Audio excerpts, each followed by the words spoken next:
Working in the APA format is a critical part of academic writing in your discipline. It can feel daunting if you're not used to it, but for the most part, it's pretty manageable just by remembering a few rules and knowing where to look when you have questions. This short video is meant to serve as an overview of the APA format, as well as a review of in-text citations. So why do we use APA? The most important reason is so that there is some sort of standard on how to list and cite references in an academic paper. Think about it. If everyone was allowed to make up their own way of citing articles, it would take a lot longer to figure out what was going on, right? APA allows everyone to create a paper that looks and cites just like the others, making it much easier to locate those resources on your own. APA formatting, minus the citations, is pretty standard and is often already in place in your word processing software. These include things like a title page containing the author, title, and institutional affiliation. A student paper should also include the course number and name, instructor name, and assignment due date. All margins at 1 inch, single-spaced, numbered pages. Will contain a reference list at the end of the paper as well as citations within the body of the paper itself.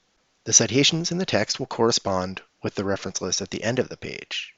And depending on your instructor's preference, you may also be asked to include a running header at the top of the page. The most important thing to remember about APA formatting is that there are many places available for guidance. As comfortable as you might be with APA, there are always situations that might require looking up. Don't know how to cite a paper with 19 authors and no publication date? I'm not sure I do either, if I know where to look. We'll get to the reference list in the next video, but first, let's take a look at in-text citations. In-text citations are placed, wait for it, within the text of your paper, and serve as a note to the reader that more information about the source can be found in the reference list at the end of the paper. While a reference contains the complete bibliographic information of the resource, in-text citations typically just feature the author's names and year of publication. If the source which you are citing has 2 authors, you will list both names. If the source has 3 or more authors, you will list only the first author, followed by et al.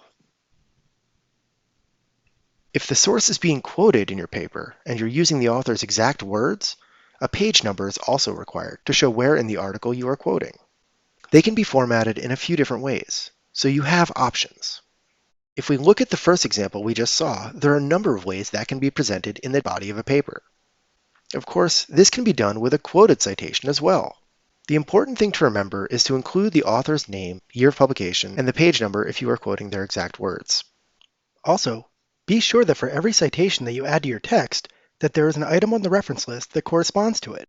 You can't cite something in the paper without it also being present as a reference. You can also cite more than just words. Many times, it can be a lot easier to replicate a table or an image from an article rather than describing it. APA allows for this, but as with books and articles, it must be cited. There are 2 ways you can put a table in your paper. One would be to put it in the body of your paper. The other is to host it in an appendix in the back. In both cases, you would cite the original source in a note below the content.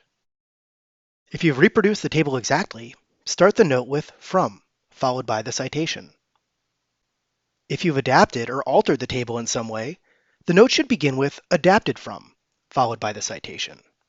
Both of these methods will also work when citing images or other type of visual component. That's it for this short video. We'll be back in a few minutes to talk more about references and the reference list.